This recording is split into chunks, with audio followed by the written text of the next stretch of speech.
En el nombre del Padre, y del Hijo, y del Espíritu Santo. Amén.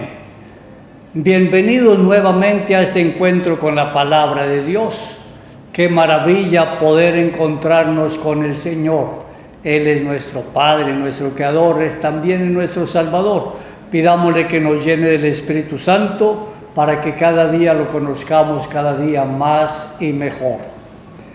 Estamos a pocas horas de finalizar el tiempo de Pascua, la que culmina con la solemnidad de Pentecostés, celebrando así la efusión del Espíritu Santo, quien, enviado por el amor del Padre y del Hijo, llena el corazón de los apóstoles y de la Santísima Virgen María, quien se encuentra en oración con ellos aquel gran día, en el que este pequeño grupo, llamado y enviado por el Señor, comienza la odisea de proclamar por todos los rincones del mundo la buena noticia del Evangelio. A nuestro Señor Jesucristo resucitado y presente en medio de nosotros. Desde entonces comprendemos que toda la vida cristiana es una predicación constante de la muerte y resurrección de Jesús.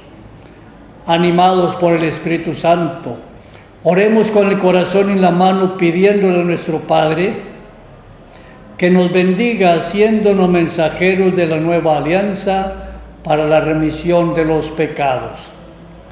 Dios omnipotente y eterno, que nos das la alegría de llegar al término de la Pascua, ayúdanos para que toda nuestra vida sea un testimonio creíble del Señor resucitado. Él es Dios que vive y reina contigo en la unidad del Espíritu Santo por los siglos de los siglos. Amén. Lectura del libro de los Hechos de los Apóstoles. En aquellos días, cuando llegamos a Roma, se le permitió a Pablo vivir en una casa particular con un soldado de guardia. 3 días después de su llegada, convocó a los judíos principales y una vez reunidos les dijo: hermanos, sin haber hecho nada en contra de mi pueblo ni de las tradiciones de nuestros padres, fui preso en Jerusalén y entregado a los romanos. Ellos, después de interrogarme, querían ponerme en libertad, porque no encontraron en mí nada que mereciera la muerte. Pero los judíos se opusieron y tuve que apelar al César sin pretender por ello acusar a mi pueblo. Por esta razón he querido verlos y hablar con ustedes, pues llevo estas cadenas a causa de la esperanza de Israel. 2 años enteros pasó Pablo en una casa alquilada. Ahí recibía a todos los que acudían a él, predicaba el reino de Dios y les explicaba la vida de Jesucristo el Señor con absoluta libertad y sin estorbo alguno. Palabra de Dios. Te alabamos, Señor. En la liturgia del tiempo de Pascua hemos venido meditando el libro de los Hechos de los Apóstoles, libro dedicado por San Lucas a Teófilo, es decir, a ti, amigo de Dios.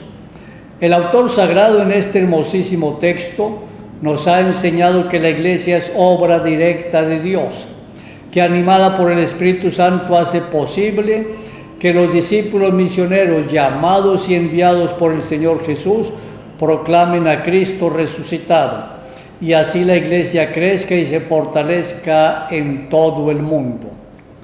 Les propongo que escuchemos el comentario que nos presenta la Biblia del Peregrino, traducida por Luis Alonso Chequel. Este último capítulo del libro está escrito en clave de resurrección. Su tema es la palabra de Dios, tantas veces personalizada a lo largo de su narración. Es esta palabra en realidad la que cierra el libro, resonando en Roma como resucitada, libre y sin estorbo, proclamando el nombre de Jesús. Después del naufragio, los pasajeros se dan cuenta de que están en la isla de Malta. En la narración detallada de los acontecimientos, Pablo encarna el poder de la palabra, que siempre va acompañada de signos y milagros, como en la predicación de Jesús. La última página del libro recoge y resume ideas ya propuestas y cierra coherentemente todo el arco narrativo que arranca desde el versículo 1:8. Serán testigos míos en Jerusalén, Judea y Samaria y hasta el confín del mundo. El viaje de Pablo de Jerusalén a Roma materializa el movimiento espiritual de la Iglesia que se desprende definitivamente del judaísmo y se abre a los paganos. Roma será el nuevo centro de irradiación universal de la palabra, que está llamada a llegar hasta los últimos rincones del mundo. Llegados al final del libro, los lectores de hoy, nos quedamos con las ganas de conocer por boca de Lucas el destino final de Pablo. Sabemos por otras fuentes que el apóstol fue martirizado en Roma hacia el año 66 durante la persecución de Nerón y que allí está sepultado. ¿Qué ocurrió durante sus 2 años de cautividad? Fue puesto en libertad y pudo realizar su ansiado viaje a España. Sufrió una segunda cautividad romana que terminó en el martirio. Lucas no nos satisface esta curiosidad. En realidad, el libro de los Hechos no es la biografía de Pedro ni de Pablo, sino la historia de la palabra de Jesús, que impulsada por el Espíritu Santo resuena triunfante, libre y sin cadenas, tanto en la Roma de los tiempos del narrador como en todos los confines del mundo de hoy.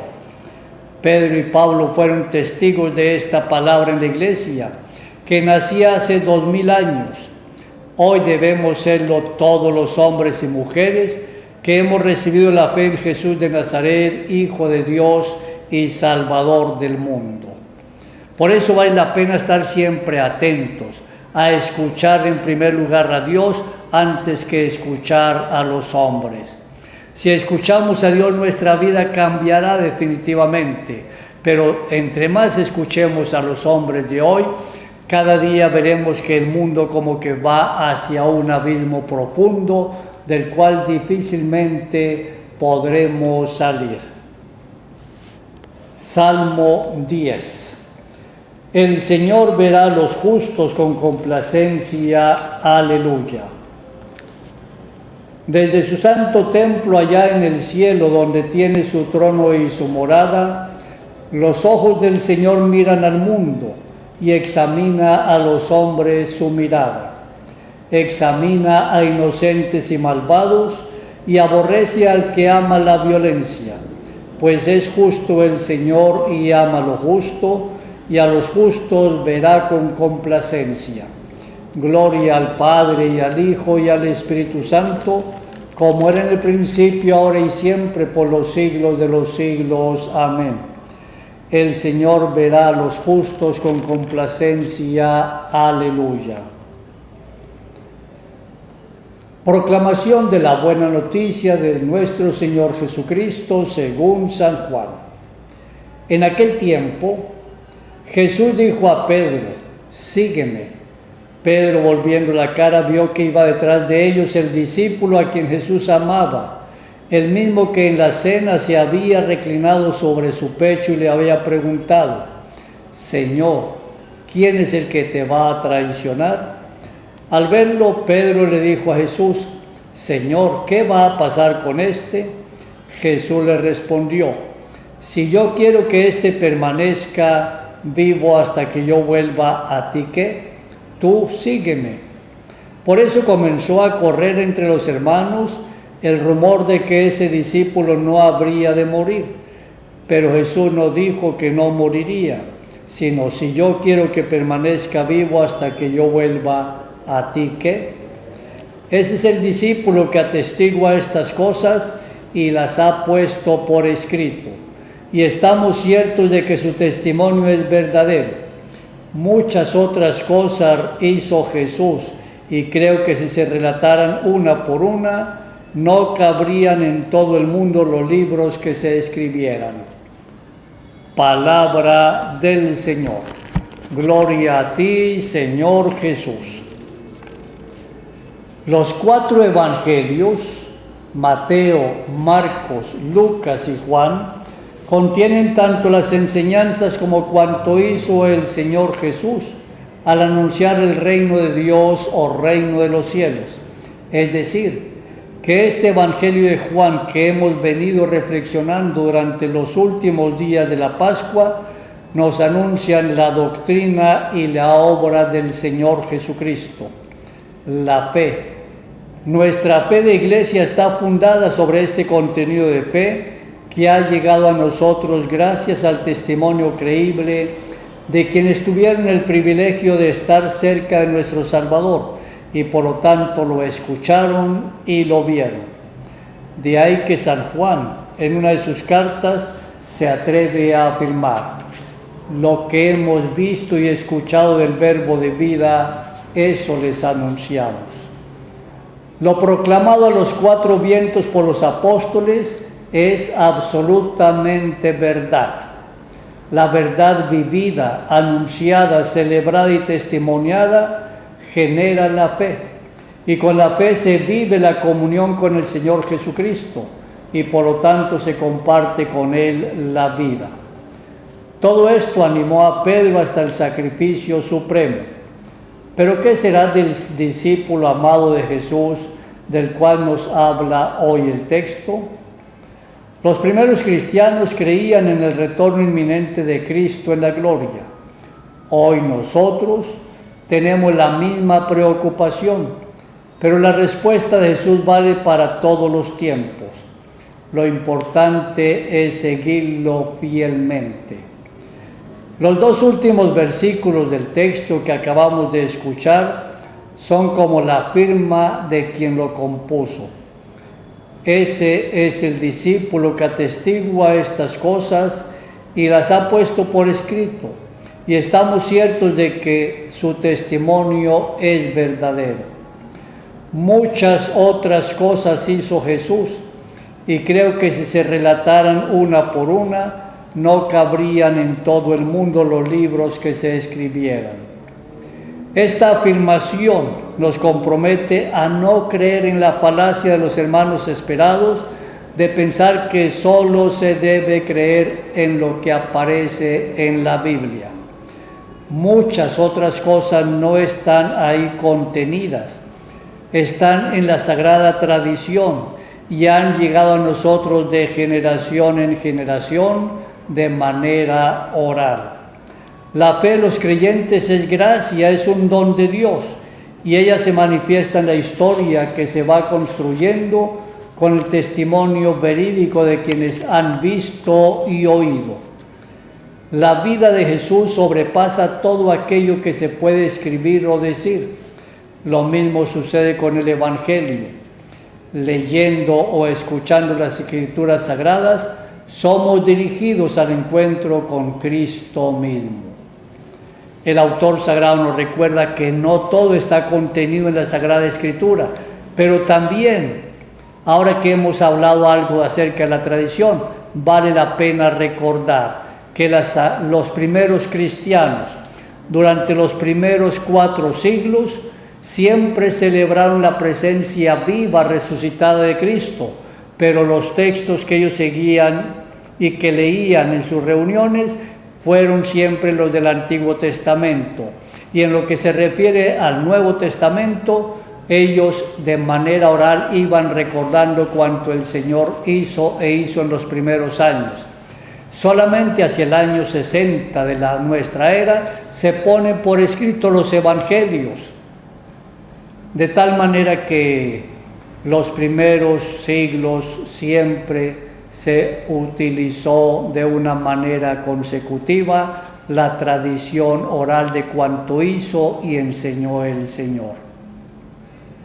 Y la Iglesia, hacia la mitad del siglo V, entonces pone en orden la Sagrada Escritura, así como la conocemos hoy.